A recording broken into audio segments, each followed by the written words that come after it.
அனைவருக்கும் வணக்கம். திருநெல்வேலி மேலப்பாளையம் அன்னை ஹாஜரா பெண்கள் கல்லூரியின் தமிழ்துறையும் விருச்சம் சேனலும் இணைந்து வழங்கக்கூடிய இணையவழி தேசிய கருத்தரங்கம். விருச்சம் சேனல் வலையொலி தொடர் நிகழ்வு 6 இது. இந்த நிகழ்வு நெல்லை சீமை என்கிற தலைப்பில் நிகழ்கின்றது. இந்த நிகழ்வில் 34 பேராசிரியர்கள் உரை நிகழ்த்தவிருக்கின்றார்கள். தொடர்ச்சியாக இரவு 7 மணிக்கு இந்த நிகழ்வினை நீங்கள் நேரலையில் கண்டுகளிக்கலாம்.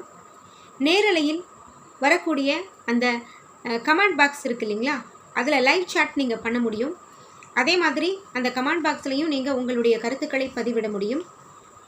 இந்த தலைப்பை பொறுத்த வரைக்கும் நெல்லை சீமை என்பது பழைய காலத்தில் இருந்த திருநெல்வேலி, தென்காசி, தூத்துக்குடி, கன்னியாகுமரி ஆகிய 4 மாவட்டங்களை உள்ளடக்கிய ஒரே பகுதியாக இருந்த பழைய மன்னராட்சி காலத்தில் இருந்த நெல்லை சீமை என்பதுதான்.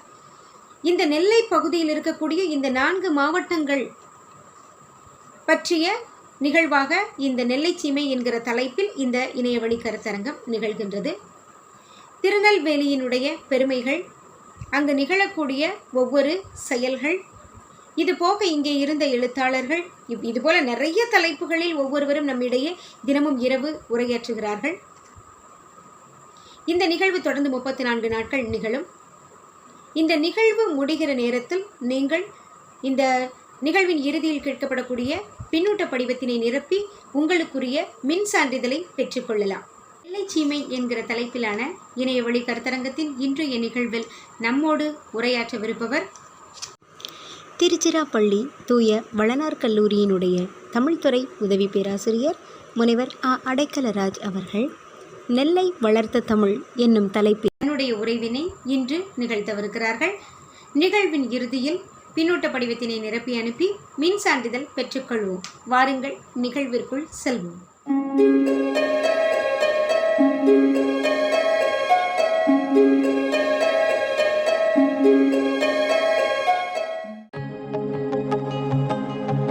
அனைவருக்கும் இனிய மாலை வணக்கம்.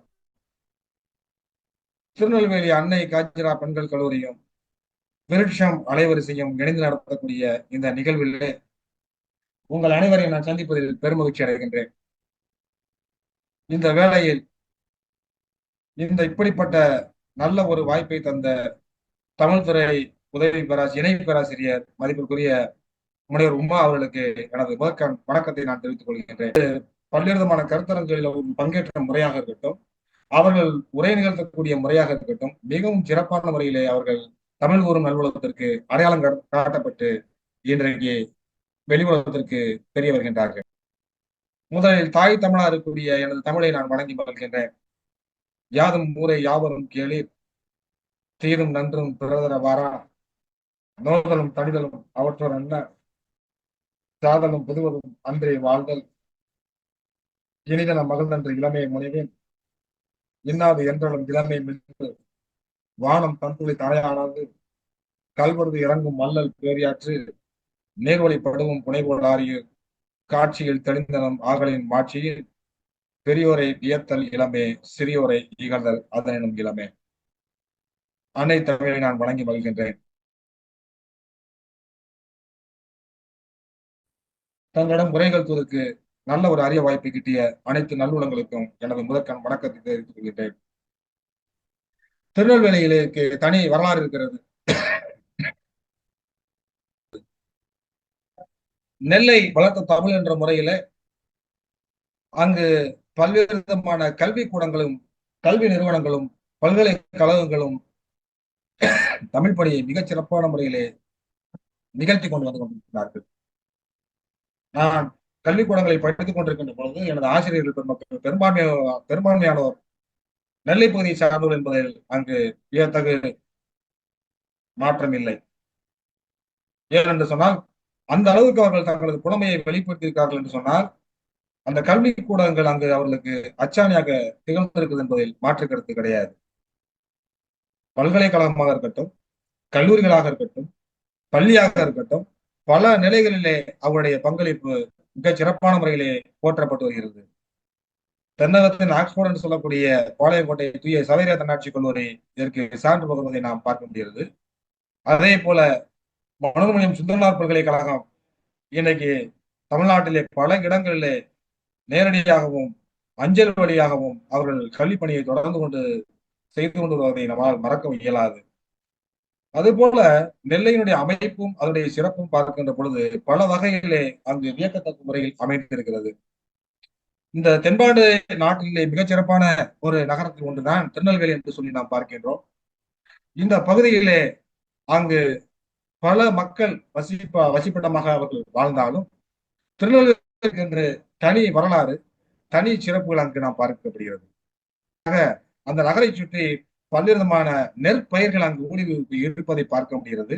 அந்த வயல்களில் வேலியாக பல இடங்களில் அவை சூழ்ந்திருப்பதால் அவற்றை நாம் இன்னைக்கு திருநெல்வேலி என்று அதனுடைய பெயரை பெற்றதை நாம் பார்க்க முடிகிறது. குறிப்பாக சிவபெருமானின் எழுந்தருளியுள்ள சிறந்த தலமாதலில் இது திருநெல்வேலி என்றே சிறப்பிக்கப்படுவதை நாம் பார்க்க முடிகிறது. பல இடங்களில் இந்த கோயிலுடைய வரலாறுகளை நாம் பார்க்க முடிகிறது.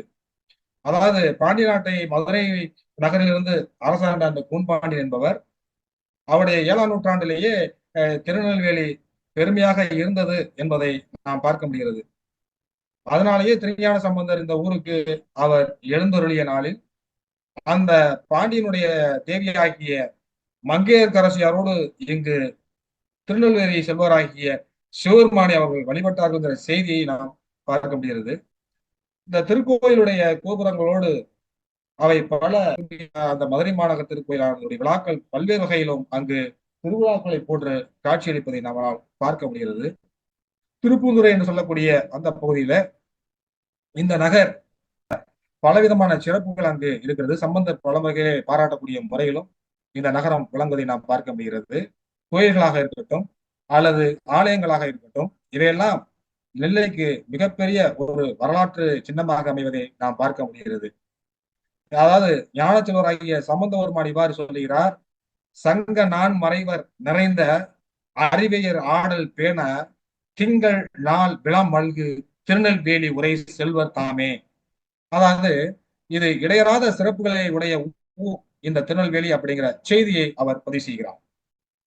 அதாவது திருநெல்வேலிக்கு அவர் உரை செல்வர் என்ற ஒரு பக்தியுடன் 10 முறை இந்த பாடலை பாடி மகிழ்ந்தார் என்கிற செய்தியும் நாம் பார்க்க முடிகிறது. அது மட்டும் கிடையாது, அதன் நெடுமாறனுடைய பெருமணியும் இங்கு காட்சியளிக்கிறது. மணிமண்டபம், இசை தூண்கள் எல்லாம் இங்கு நந்தி மண்டபத்துடைய சிற்பங்கள் அங்கு அமைந்துள்ளது. மதனும் ரதையும் அமைந்திருக்கக்கூடிய காட்சி முறைகளும் அங்கு உள்ளது. அதே சமயத்தில் நடராசனுடைய வடிவமாக இருக்கக்கூடிய பல காட்சிகள் அங்கு நமக்கு வடிவமாக தென்படுகிறது. பாடல் வாயிலாக பார்க்கின்ற பொழுது எத்தனை நாள் என்றே இடருவான் பார்க்குடத்தை அத்தனையும் வேண்டும் அவருக்கு என்று அவர் பாடி முடிக்கக்கூடிய பாடலையும் பார்க்க முடிகிறது.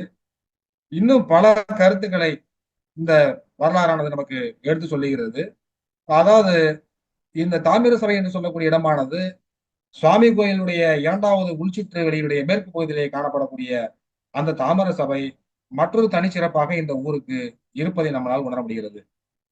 தென்பால் உகந்தாடக்கூடிய அந்த தில்லையினுடைய சிற்றம்பலவன் 5 சபைகளிலே ஆனந்த தாண்டவம் ஆடக்கூடிய காட்சியையும் நம்ம தில்லை பொன்னம்பலத்திலும், அதாவது மக்கள் அனைவரும் தரிசிக்கத்தக்கவாறு மண்டபம் அமைத்து அமைத்திருப்பதை அது தனிச்சிறப்பு என்று நாம் சொல்லலாம்.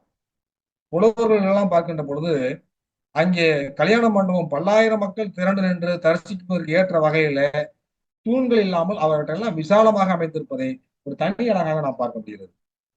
இந்த சன்னதியில் எந்த வேளையிலும் செந்தமிழ் முழக்கம் முழங்கி கொண்டே இருப்பதை பார்க்க முடிகிறது. அங்கு திருக்குறள் விளக்கமாக இருக்கலாம், கம்பராமாயணத்துடைய தொடர் சொற்பொழிவுகளாக இருக்கலாம், திருவிளையாடல் புராணமாக இருக்கலாம், கந்த புராணங்களாக இருக்கலாம், பெரிய புராணமாக இருக்கலாம், திருப்புகளாக இருக்கலாம், கந்தர் கலிவெண்பாவாக இருக்கலாம், இன்னும் எண்ணற்ற இசை முழக்கங்கள் எங்கு திரும்பினாலும் அங்கு ஒழித்துக் கொண்டே இருக்கிறோம்.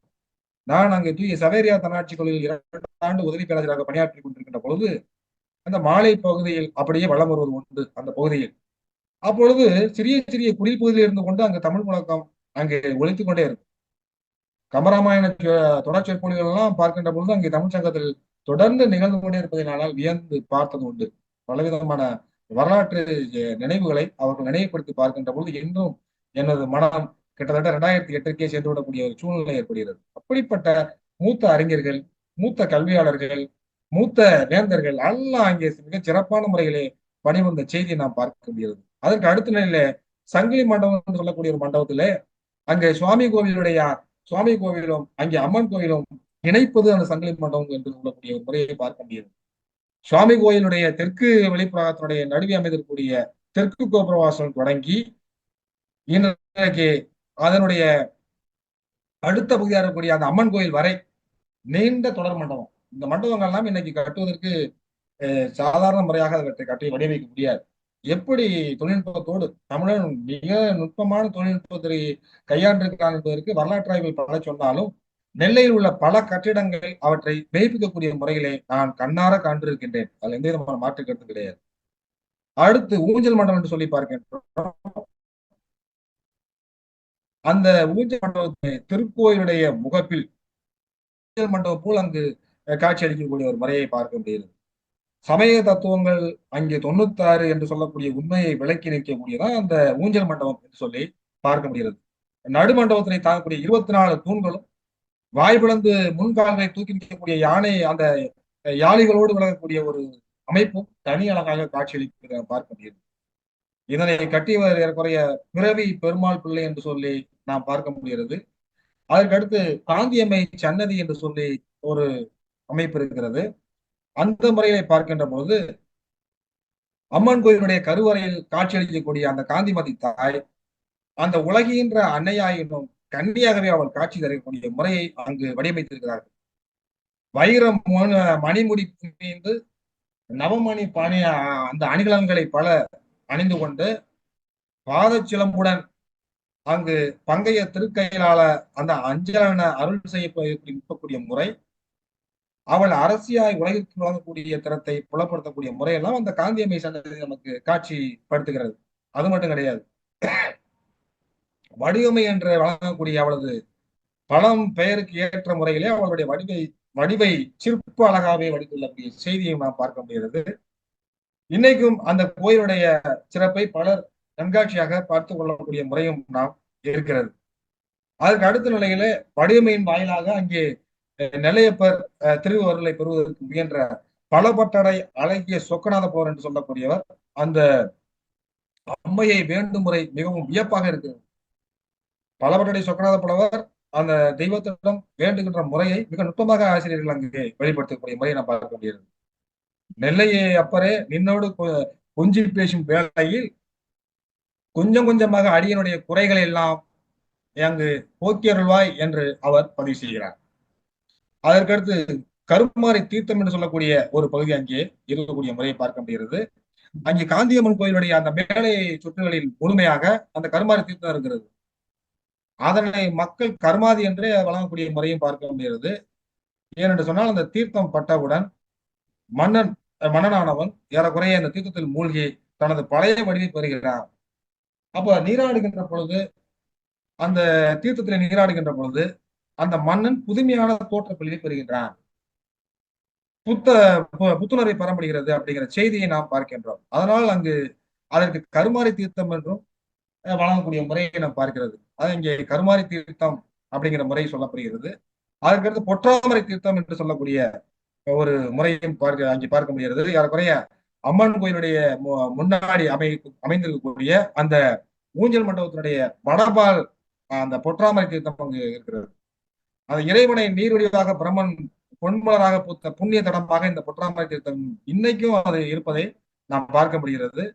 முகமதுரையினுடைய தானாபதியாக இருக்கக்கூடிய அந்த மாமஸ்கான் என்பவன் தான் அவனுடைய மனைவி தீராத அங்கு பிணிவாய்ப்பட்டு துன்பப்பட்டிருக்கின்றாள். அப்படி வருந்துகின்ற பொழுது சிலருடைய அறிவுரையின் பேரில் அவள் அந்த பொற்றாமரை தீர்த்தத்திற்கு செல்லுகின்றாள்.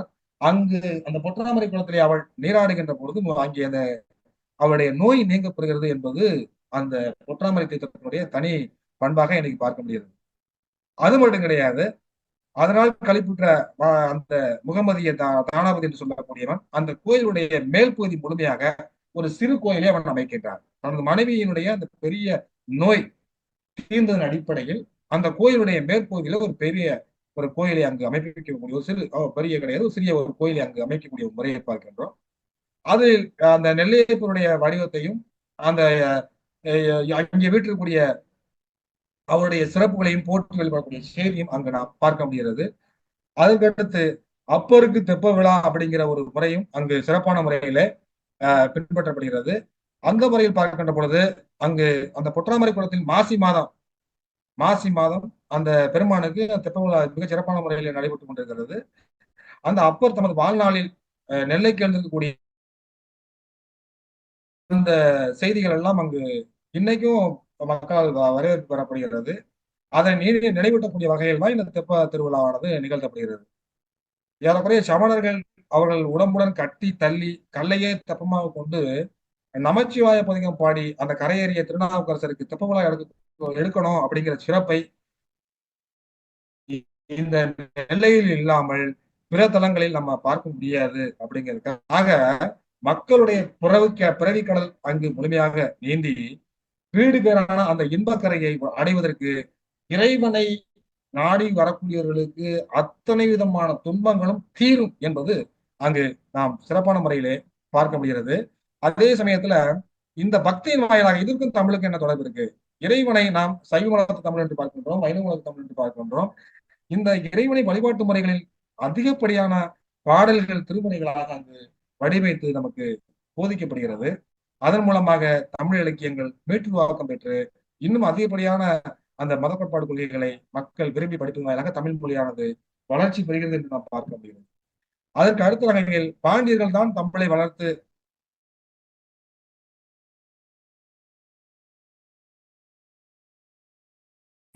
குறுநில மன்னர்கள் தான் தமிழை பேணி வளர்த்தார்கள் அப்படிங்கிற செய்தியை எல்லாரும் அறிவிக்கும். ஆனால் தமிழ் புலவர்களே அது போற்றக்கூடிய முறையும் பார்க்க முடியுது. சமயத்தை காத்தார்க்கென்று முன்னோர்களால் அவர்களுக்கென்று பல மட ஆலயங்களை சமய தொடர்புடைய அந்த தமிழ் பணியை அவர்கள் ஆற்றியது இன்றைக்கு வரைக்கும் நம்ம பார்க்க முடியாது அவருடைய வரலாறுகளை.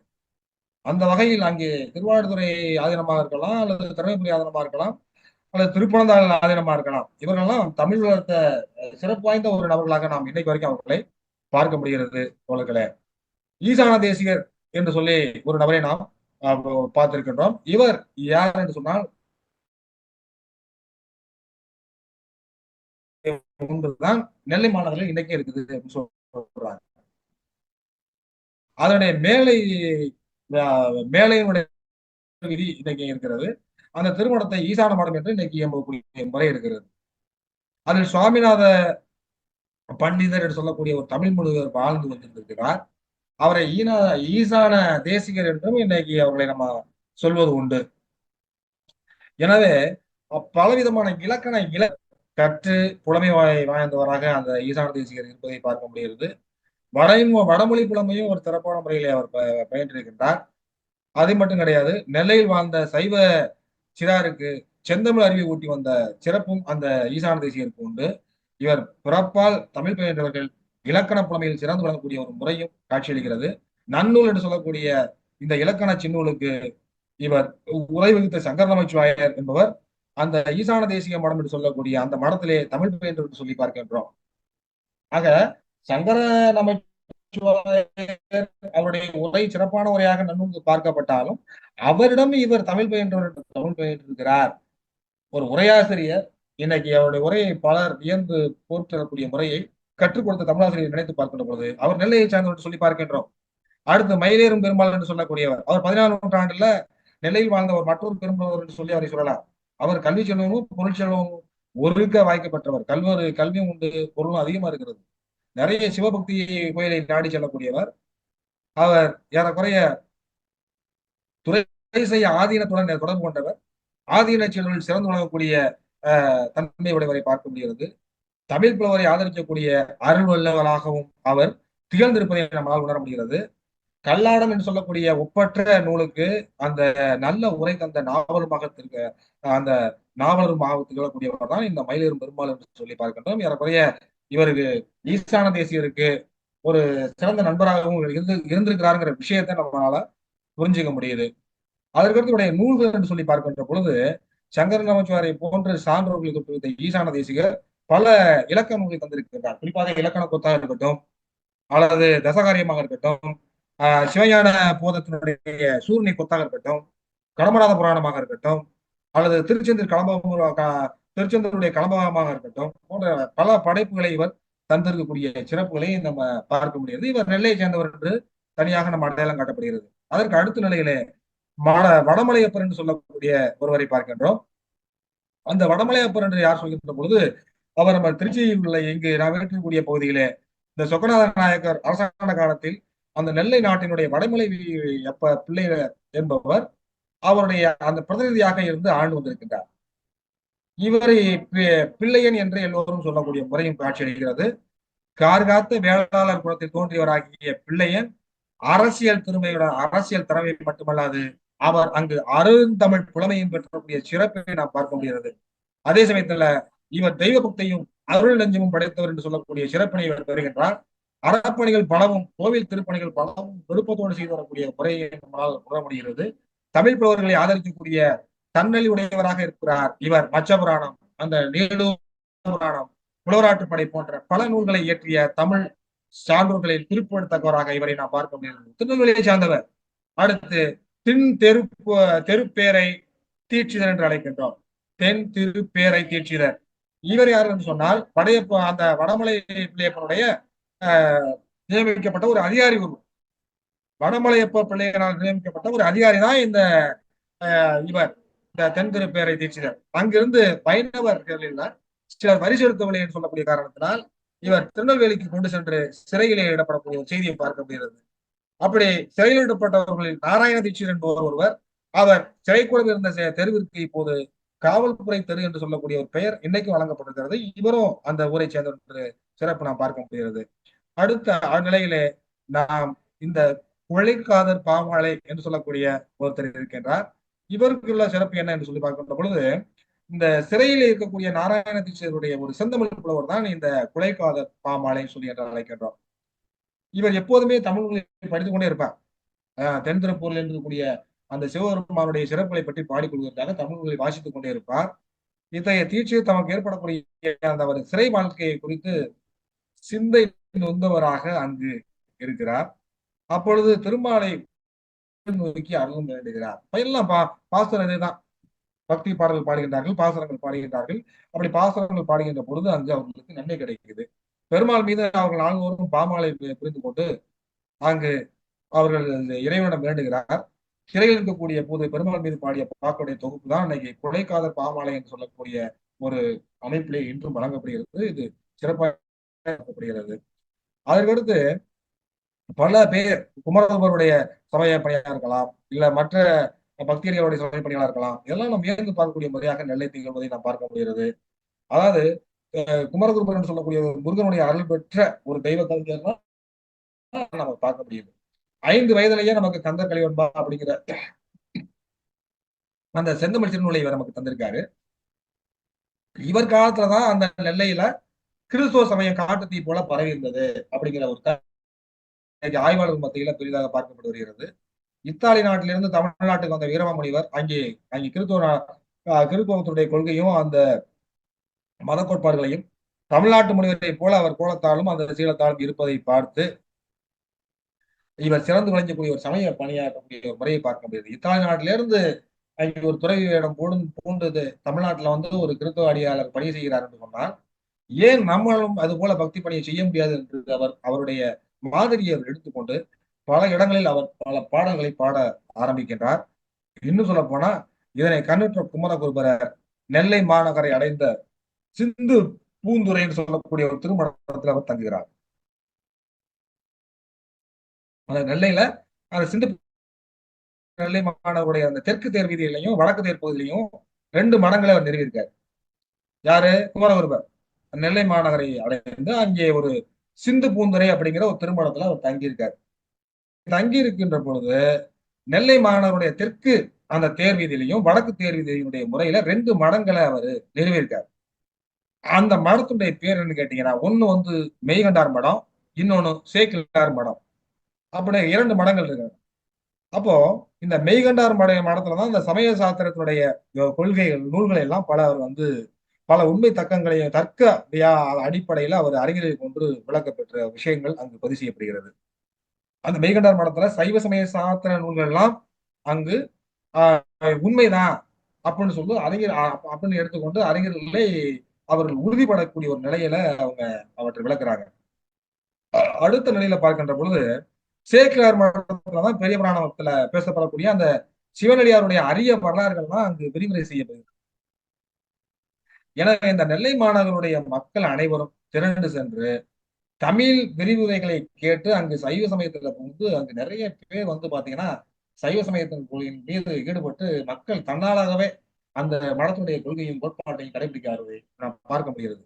அதற்கடுத்து அழகிய சொக்கநாதரும் நெல்லையப்பரும் சொல்லக்கூடிய முறையிலே பார்க்கின்ற பொழுது ஏற்கனவே 19ஆம் நூற்றாண்டுல நெல்லை மாநகர்ல ஒரு சிறந்து விளங்கிய ஒரு பெரும்புலவர் தான் இந்த அழகிய சொக்கநாத புலவரும் அந்த நெல்லையப்பரும் சொல்லி பார்க்கின்றோம். இந்த அழகிய சொக்கநாதரும் அந்த நெல்லை கவிஞரும் கவிராயரும் 2 பேரும் சமகாலத்தவர். ஆக நெல்லையப்ப கவிராயர் திருநெல்வேலி தலபுராணம் பாடியவர் தமிழ் புலவர் என்று நாம் பார்க்க முடிகிறது. அழகிய சொக்கநாதர் என்று சொல்லக்கூடியவர் தான் நமக்கு என்ன பண்ணார் அப்படின்னு கேட்டீங்கன்னா, அந்த காந்திமதி பிள்ளை தமிழ், காந்திமதி அம்மையுடைய பதிகம், காந்திமதி அம்மையுடைய கலித்துறை அந்தாதி, நெல்லை நாயகி மாலை, முத்துசாமி பிள்ளை காதல் பிரபந்தனா, சங்கரநாயனாருடைய கோயில் கோமதி அந்தாதி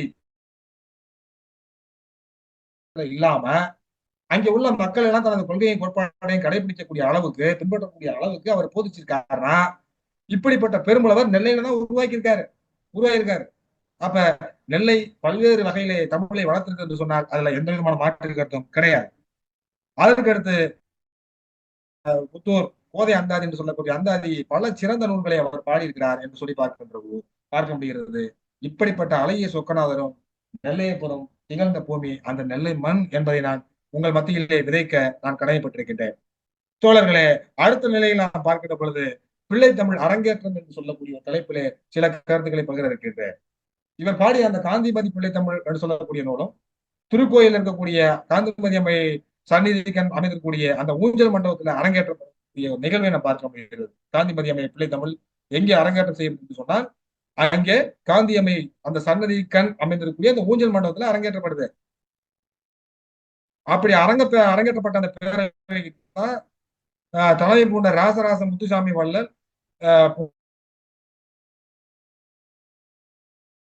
வைர கடுக்கனை கலற்றி அவருக்கு போற்றுவிட்டார். இப்படிப்பட்ட புலவருடைய தந்தையரான அந்த வன்னியப்ப பிள்ளை சிறந்த தமிழ் கலைஞராக பார்க்கப்படுகிறார். இவரும் நெல்லை உதித்த ஆறும் தமிழர். அடுத்து பேராசிரியர் சுந்தரனார், அவர் கட்டாயம் நிறைய விஷயம் இருக்கு ஒரு அறிஞரை பற்றியும், நேரம் கருதி நான் சுருக்கமாக சொல்லுகின்றேன். பேராசிரியர் சுந்தரனாரை பற்றி சொல்லுகின்ற பொழுது மனோன்மணி என்று சொல்லக்கூடிய ஒப்பற்ற நாடகங்களை இயற்றி நாடக தமிழுக்கு ஒரு புரட்சி அளித்து ஒரு புத்துயிர் அளித்த பேராசிரியர் சொன்னால் அந்த மனோன்மணியும் சுந்தரமலை என்று சொல்லி பார்க்கிறோம். நாங்கெல்லாம் இந்த மனோன்மணியும் சுந்தரமலை இயற்றிய மனோன்மணி நாடகத்தை கிட்டத்தட்ட 10 ஆண்டு காலமாக நாங்கள் பாடமாக வைத்திருந்தோம். எங்கள் துறை மாணவர்கள் இந்த மனோன்மணி நாடகத்தை பார்த்து பெரு வியப்போடு அவர்கள் கேட்டு எங்களிடம் தெளிவுவார்கள். என்னையா இந்த நாடக நூல்கள் எல்லாம் இன்னைக்கு இது போன்ற கருத்துக்கள் அடங்கி நாடக நூல்களை பார்க்க முடியல என்று சொல்லி பல மாணவர்கள் எங்களை கேட்பார்கள். அந்த அளவுக்கு இந்த ஒப்பற்ற நாடக நூலா இருக்கக்கூடிய மனோன்மணியத்தை சிறப்புகளை பாடியவர் சுந்தரம் பிள்ளை. எனவே நெல்லை மாநகரில் கல்லூரி தலைவராக பணியாற்றக்கூடிய காலத்திலேயே அந்த நூலை அவர் பாடி முடிக்கிறார். சென்ற நூற்றாண்டிலே அந்த நெல்லை மாநகரில் தத்துவ ஞானத்திலும் சிறந்து விளங்கிய அந்த கோடகநல்லூர் சுந்தரசாமி என்று சொல்லக்கூடிய பெரியாரை அவர் ஞானாசிரியனாக பெற்றிருக்கிறார். அவர் பால் ஞான நூல்களை கற்றுணர்ந்த சுந்தரம் பிள்ளை தாம் பெற்ற தத்துவ ஞானத்தினுடைய சாரத்தை மனோன்மணி நூலிலே மிக நுட்பமான முறையிலே அவர் பதிவு செய்வதை நாம் பார்க்க முடியாது. நாடகத்தை பத்தி சொல்லுகின்ற பொழுது நேரம் கருதாது. அந்த அவ்வளவு கருத்துக்கள் எல்லாம் ஒவ்வொரு வரியும் ஒவ்வொரு வரலாற்று மிகுந்த செய்திகள் அங்கு பதிவு செய்யப்பட்டிருக்கிறது. இன்னும் இந்த நூற்றாண்டுல பார்க்கின்ற பொழுது நெல்லை மாநகர்ல சிறந்து விளங்கி பெரும்புலவர்கள்ல நாம நெல்லை சேர்ந்த முன்னீர் படத்தை தோன்றிய பேரறிஞர் பூர்ணலிங்க பிள்ளையா இருக்கலாம். அவர் பூர்ணலிங்கம் பிள்ளை ஒரு மிகச்சிறந்த ஒரு அறிஞர் என்று சொல்லி நான் பார்க்க முடியாது. அவருடைய இலக்கிய வரலாற்றை ஆங்கிலத்தில் வகுத்து கொடுத்த ஒரு சிறப்பு மிகுந்த சிறப்பு செய்தியை நான் பார்க்க முடிகிறது. அதே போல இந்த நகரில் தோன்றிய எம்எல் பிள்ளை என்று சொல்லக்கூடியவர் தமிழ் வல்லார் போற்றக்கூடியவர் பேராசிரியர் காசு பிள்ளை யாராவது மறக்க முடியுமா? அவருடைய இலக்கிய வரிகள் எப்படிப்பட்டது, இலக்கண கோட்பாடு எப்படிப்பட்டது, சொல்லிக்கொண்டே போகலாம். வையாவரி பிள்ளை சிறந்த இலக்கிய பேரறிஞர் எங்கு தோன்றியவர் பிள்ளை இந்த இனிய செந்தமிழ் நாவலர் அங்கு உதித்தவர். இவர் எல்லாருமே தமிழும் ஆங்கிலம் சிறந்த ஒரு கெட்டிக்காரான ஒரு பேச்சாளர் தான் நான் பார்க்க முடிகிறது. அப்படிப்பட்ட இவர்கள் அரசியல் சார்ந்த புறக்கணிப்புகள், ஆங்கில அறிஞர்களுடைய புறக்கணிப்புகள், அதிகாரிகளுடைய புறக்கணிப்புகளுக்கு இடையே தமிழை மிகுந்த ஈடுபாட்டோடு ஈர்த்து அவர்கள் மொழியை பரப்பியிருக்கிறார்கள். அதான் முக்கியமான விஷயம். நெல்லை வழக்கு தமிழ் என்று சொல்லக்கூடிய முறையில நாம்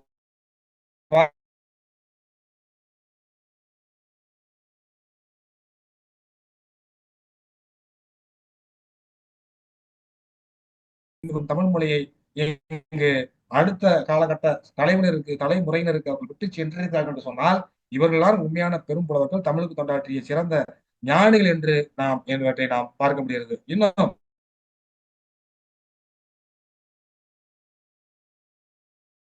முன்னாடி இந்த நகர்ல திருவரங்கனார் என்று சொல்லக்கூடிய ஒரு பெருமுயற்சியினால் தோற்றுவிக்கப்பட்ட அந்த தென்னிந்திய சைவ சித்தாந்த நூற்பதிப்பு கழகம் தமிழ்ல ஏறக்குறைய பல துறைகளையும் பல நூல்களையும் வெளியிட்டு கழகம் தமிழ் பல துறை நூல்களையும் வெளியிட்டு தமிழை வளர்த்து வந்திருக்கின்றன. கழகத்தினுடைய உறுப்புகளாக அமைந்துள்ள தென்னிந்திய சைவ சித்தாந்த சங்கம், தென்னிந்திய தமிழ்ச்சங்கம் இவற்றின் வாயிலாக பல கருத்துக்களை நாம் பார்க்க முடிகிறது. இன்னைக்கெல்லாம் சைவ சித்தாந்த என்று சொன்னாலே திருநெல்வேலி தென்னிந்திய சைவ சித்தாந்த கழகம் முதல்ல சொல்லப்படுகிறது. அந்த அளவுக்கு அவர்கள் அனைத்து வகையான இலக்கண இலக்கியங்களையும் புதிய புதிய முயற்சியோட புதிய புதிய உத்வேகத்தோட தமிழுக்கு தொண்டு செய்வன் சாவதில்லை, தமிழ் தன்னின் பாரதிதாசன் செத்ததுண்டு என்று சொல்வார்கள். அந்த வகையில அந்த கூற்றுக்கு இடமாக அத்தனை தமிழ் சான்றோர்களும் தனது அங்கு மெய்வருத்தம் பாரார், கண் துஞ்சார், பசி நோக்கார், கருமமே கண்ணாயினா இருப்பாங்க ஈதன் விளக்கத்துல. அந்த மாதிரி இந்த நெல்லையில் தோன்றிய அத்தனை புலவர்களும் அங்கு ஏதோ ஒரு உணவுக்காகவோ பொருளுக்காகவோ அல்லது மற்ற செயல்பாடுகளுக்காகவோ பொருளாசைக்காகவோ எந்த கவிஞனும் அங்கு ஏற்றாமல் உண்மையான தேசப்பற்றோடும் உண்மையான நாட்டுப்பற்றோடும் உண்மையான மொழிப்பற்றோடும் அவர்கள் தமிழுக்கு தொண்டாற்றியிருக்கிறார்கள். இன்னைக்கும் தொண்டு செய்து கொண்டிருக்கிறார்கள். அவருடைய கல்வி பணிகள் தொடர்ந்து நாம் முன்னெடுத்து செல்ல வேண்டும். ஆய்வாளர்களும் பேராசிரியர்களும் மாணவர்களும் இப்படிப்பட்ட அந்த தலைமை சார்ந்த புலவர்களை நாம் முன்னுதாரணமாக கொண்டு தமது வாழ்க்கையிலே நல்ல படைப்புகளை படைப்பதற்கு இப்படிப்பட்ட ஒரு அறிஞர்களை முதன்மையாக வைத்துக் கொண்டு நாம் தமிழ் இயற்ற வேண்டும், தமிழ் படைக்க வேண்டும், தமிழ் புதிய புதிய நூல்களை தமிழ் மொழிக்கு கொண்டு வர வேண்டும் என்று சொல்லி இந்த அற்புதமான நேரத்திலே இப்படிப்பட்ட ஒரு அரிய ஒரு வாய்ப்பினை நல்கிய அன்னை காஜிரா பெண்கள் கல்லூரிக்கும் விருட்சம் அலைவரிசைக்கும் இந்த நிகழ்வை சிறப்பான முறையில் திட்டமிட்டு ஏற்பாடு செய்து கொண்டிருக்கிற அருமை தோழி தமிழ் துறையுடைய இணை பேராசிரியர் முனைவர் உமா அவர்களுக்கும் எனது மனமார்ந்த நன்றியை தெரிவித்துக் கொள்கின்றேன். இந்த நிகழ்வை இவ்வளவு நேரம் கேட்டு சுவைத்துக் கொண்டிருக்கூடிய அத்தனை தமிழ் ஆர்வலர்களுக்கும் எனது மனமார்ந்த நன்றியை தெரிவித்துக் கொண்டு விடைபெறுகின்றேன். நன்றி, வணக்கம்.